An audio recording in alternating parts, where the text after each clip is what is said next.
예, 저는 신림동에 위치한 동산교회를 섬기고 있는 김정우 목사입니다. 오늘은 9장부터 11장을 함께 읽도록 하겠습니다. 9장은 8장 2절부터 시작된 7 나팔 심판의 계속되는 모습을 그려주고 있습니다. 처음 네 심판이 자연과 생물을 통한 간접 심판이라면 나중 세 심판은 사람에 대한 직접 심판임을 보여준다는 말씀 이미 드렸습니다. 9장에는 나중 세 심판 중 두 심판의 내용이 기록되어 있습니다. 다섯 번째 나팔은 인간의 정신과 마음 그리고 영혼에 대한 고통을, 그리고 여섯 번째 나팔은 인간의 육체에 대한 고통을 보였습니다. 궁극적으로는 죽음을 뜻하는 것이 되겠지요. 그러나 하나님은 그의 백성에 대한 돌보심을 계속 이어가십니다. 특별히 4절을 보도록 하십시다. 그들에게 이르시되 땅의 풀이나 푸른 것이나 각종 수목은 해하지 말고 오직 이마에 하나님의 인침을 받지 아니한 사람들만 해하라 하시더라. 그리고 다섯째 천사의 나팔은 황충, 여기 황충은 메뚜기를 뜻합니다. 사람에게 미치는 마귀적인 힘의 표현으로 단순히 그 모습을 그린 것이라기보다는 그 힘의 성격과 크기를 강조한 표현입니다.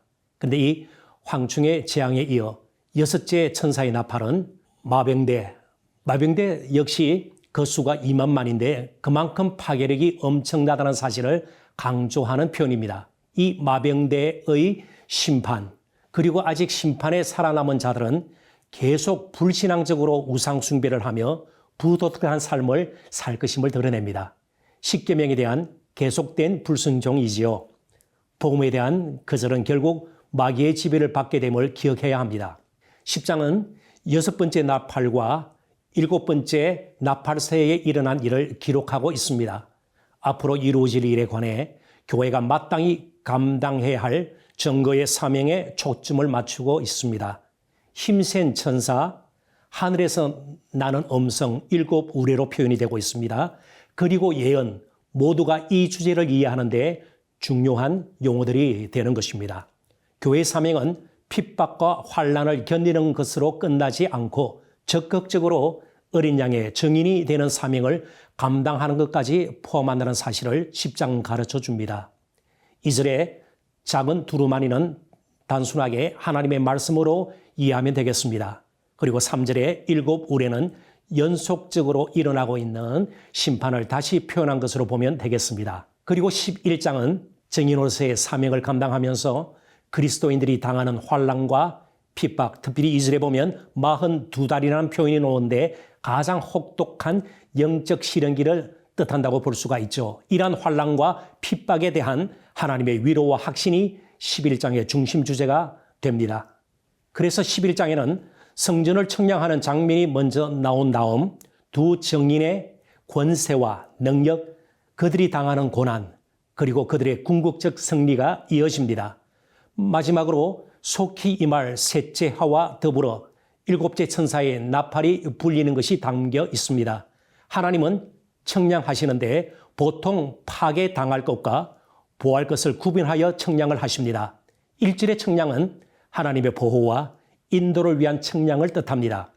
특별히 1, 2절에 나오는 성전, 거룩한 성, 성전 밖 마당 등은 모두 하나님의 교회를 뜻하며 외형적, 육신적인 면에서는 늘 세상의 공격 가운데 핍박과 환난을 겪지만 내적, 영적인 하나님과의 관계적인 측면에서는 보호와 인도하심을 끝까지 받음을 암시하고 있습니다.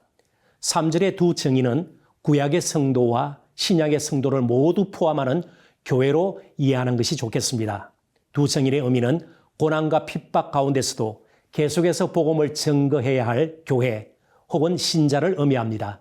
좁게는 순교한 성도일 수도 있습니다. 그런데 감사한 것은 두 증인의 사명을 마칠 때까지 아무도 그들을 해하지 못한다는 사실입니다. 7절에 무적행으로부터 올라오는 짐승은 전 역사 속에 나타나는 하나님과 교회를 대적하는 악한 세력으로 봅니다. 물론 그 배후에는 마귀가 있지요. 이제 마지막 일곱째 나팔이 불리자 다시 24 장로의 찬양이 있게 됩니다. 하나님께서 행하시는 모든 일, 심판까지 포함하는 이러한 일은 언제나 찬양받기에 합당함을 우리는 확신해야 합니다. 그럼 이제 요한계시록 9장부터 11장의 말씀을 함께 읽도록 하겠습니다. 제9장. 다섯째 천사가 나팔을 불매 내가 보니 하늘에서 땅에 떨어진 별 하나가 있는데 그가 무저갱의 열쇠를 받았더라. 그가 무저갱을 여니 그 구멍에서 큰 화덕의 연기 같은 연기가 올라오네. 해와 공기가 그 구멍의 연기로 말미암아 어두워지며 또 황충이 연기 가운데로부터 땅 위에 나오매 그들이 땅에 있는 전갈의 권세와 같은 권세를 받았더라. 그들에게 이르시되 땅의 풀이나 푸른 것이나 각종 수목은 해하지 말고 오직 이마에 하나님의 인침을 받지 아니한 사람들만 해하라 하시더라. 그러나 그들을 죽이지는 못하게 하시고 5달 동안 괴롭게만 하게 하시는데 그 괴롭게 함은 전갈이 사람을 쏠 때 괴롭게 함과 같더라. 그날에는 사람들이 죽기를 구하여도 죽지 못하고 죽고 싶으나 죽음이 그들을 피하리로다. 황충들의 모양은 전쟁을 위하여 준비한 말들 같고 그 머리에 금 같은 관 비슷한 것을 썼으며 그 얼굴은 사람의 얼굴 같고 또 여자의 머리털 같은 머리털이 있고 그 이빨은 사자의 이빨 같으며 또 철호심경 같은 호심경이 있고 그 날개들의 소리는 병거와 많은 말들이 전쟁터로 달려 들어가는 소리 같으며 또 정갈과 같은 꼬리와 쏘는 살이 있어 그 꼬리에는 5달 동안 사람들을 해하는 권세가 있더라. 그들에게 왕이 있으니 무저갱의 사자라. 히브리어로는 그 이름이 아바돈이요 헬라어로는 그 이름이 아볼루온이더라. 첫째 화는 지나갔으나 보라, 아직도 이후에 화 둘이 이르리로다. 여섯째 천사가 나팔을 불매 내가 들으니 하나님 앞 금제단 내 뿔에서 한 음성이 나서 나팔 가진 여섯째 천사에게 말하기를 큰강 유브라데에 결박한 내 천사를 놓아주라. 내 천사가 놓였으니 그들은 그 연월일 시에 이르러 사람 3분의 1을 죽이기로 준비된 자들이더라. 마병대의 수는 20,000,000이니 내가 그들의 수를 들었더라. 이 같은 환상 가운데 그 말들과 그 위에 탄 자들을 보니 불빛과 차주빛과 유황빛 호심경이 있고 또 말들의 머리는 사자 머리 같고 그 입에서는 불과 연기와 유황이 나오더라.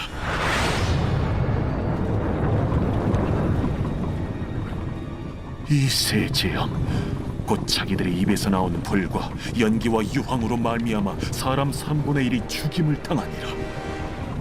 이 말들의 힘은 입과 꼬리에 있으니 꼬리는 뱀 같고 또 꼬리에 머리가 있어 이것으로 해하더라. 이 재앙에 죽지 않고 남은 사람들은 손으로 행한 일을 회개하지 아니하고 오히려 여러 귀신과 또는 보거나 듣거나 다니거나 하지 못하는 그 문통과 목속의 우상에게 절하고 또 그 살인과 복술과 음행과 도둑질을 회개하지 아니하더라. 제10장. 내가 또 보니 힘센 다른 천사가 구름을 입고 하늘에서 내려오는데 그 머리 위에 무지개가 있고 그 얼굴은 해 같고 그 발은 불기둥 같으며 그 손에는 펴놓인 작은 두루마리를 들고 그 오른발은 바다를 밟고 왼발은 땅을 밟고 사자가 부르짖는 것 같이 큰 소리로 외치니 그가 외칠 때에 7 우레가 그 소리를 내어 말하더라. 7 우레가 말을 할 때에 내가 기록하려고 하다가 곧 들으니 하늘에서 소리가 나서 말하기를 7 우레가 말한 것을 인봉하고 기록하지 말라. 내가 본 바 바다와 땅을 밟고 서 있는 천사가 하늘을 향하여 오른손을 들고 세세토록 살아 계시니 곧 하늘과 그 가운데 있는 물건이며 땅과 그 가운데 있는 물건이며 바다와 그 가운데 있는 물건을 창조하신 이를 가리켜 맹세하여 이르되 지체하지 아니하리니 7째 천사가 소리내는 날 그의 나팔을 불려고 할 때에 하나님이 그의 종 선지자들에게 전하신 복음과 같이 하나님의 그 비밀이 이루어지리라 하더라. 하늘에서 나서 내게 들리던 음성이 또 내게 말하여 이르되 내가 가서 바다와 땅을 밟고 서 있는 천사의 손에 펴놓인 두루마리를 가지라. 하기로 내가 천사에게 나아가 작은 두루마리를 달라 한즉 갖다 먹어버리라. 내 배에는 쓰나 내 입에는 꿀같이 달리라. 내가 천사의 손에서 작은 두루마리를 갖다 먹어버리니 내 입에는 꿀같이 다나 먹은 후에 내 배에서는 쓰게 되더라. 그가 내게 말하기를 내가 많은 백성과 나라와 방언과 임금에게 다시 예언하여야 하리라. 제11장.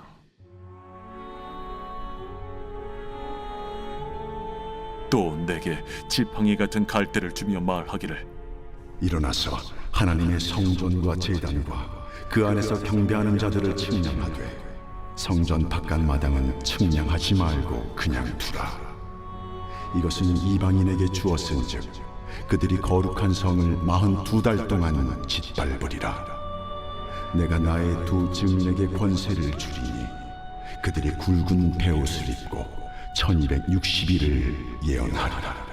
그들은 이 땅에 주 앞에 서 있는 두 감람나무와 두 촛대니 만일 누구든지 그들을 해하고자 하면 그들의 입에서 불이 나와서 그들의 원수를 삼켜버릴 것이요 누구든지 그들을 해하고자 하면 반드시 그와 같이 죽임을 당하리라. 그들이 권능을 가지고 하늘을 닫아 그 예언을 하는 날 동안 비가 오지 못하게 하고 또 권능을 가지고 물을 피로 변하게 하고 아무 때든지 원하는 대로 여러 가지 재앙으로 땅을 치리로다. 그들이 그 증언을 마칠 때에 무적행으로부터 올라오는 짐승이 그들과 더불어 전쟁을 일으켜 그들을 이기고 그들을 죽일 터인즉 그들의 시체가 큰 성 길에 있으리니 그 성은 영적으로 하면 소돔이라고도 하고 애굽이라고도 하니 곧 그들의 주께서 십자가에 못 박히신 곳이라. 백성들과 족속과 방언과 나라 중에서 사람들이 그 시체를 사흘 반 동안을 보며 무덤에 장사하지 못하게 하리로다. 이 두 선지자가 땅에 사는 자들을 괴롭게 한 고로 땅에 사는 자들이 그들의 죽음을 즐거워하고 기뻐하여 서로 예물을 보내리라 하더라. 3일 반 후에 하나님께로부터 생기가 그들 속에 들어가매 그들이 발로 일어서니 구경하는 자들이 크게 두려워하더라. 하늘로부터 큰 음성이 있어 이리로 올라오라. 함을 그들이 듣고 구름을 타고 하늘로 올라가니 그들의 원수들도 구경하더라. 그때에 큰 지진이 나서 성 10분의 1이 무너지고 지진에 죽은 사람이 7천이라. 그 남은 자들이 두려워하여 영광을 하늘의 하나님께 돌리더라. 둘째 화는 지나갔으나 보라, 셋째 화가 속히 이르는도다. 일곱째 천사가 나팔을 불매 하늘에 큰 음성들이 나서 이르되 세상 나라가 우리 주와 그의 그리스도의 나라가 되어 그가 세세토록 왕노릇 하시리로다. 하나님 앞에서 자기 보좌에 앉아있던 24장로가 엎드려 얼굴을 땅에 대고 하나님께 경배하여 감사하옵나니 옛적에도 계셨고 지금도 계신 주 하나님 곧 전능하신 이여 친히 큰 권능을 잡으시고 왕노릇하시도다. 이방들이 분노하며 주의 진노가 내려 죽은 자를 심판하시며 종 선지자들과 성도들과 또 작은 자든지 큰 자든지 주의 이름을 경외하는 자들에게 상 주시며 또 땅을 망하게 하는 자들을 멸망시키실 때로소이다. 이에 하늘에 있는 하나님의 성전이 열리니 성전 안에 하나님의 언약궤가 보이며 또 번개와 음성들과 우레와 지진과 큰 우박이 있더라.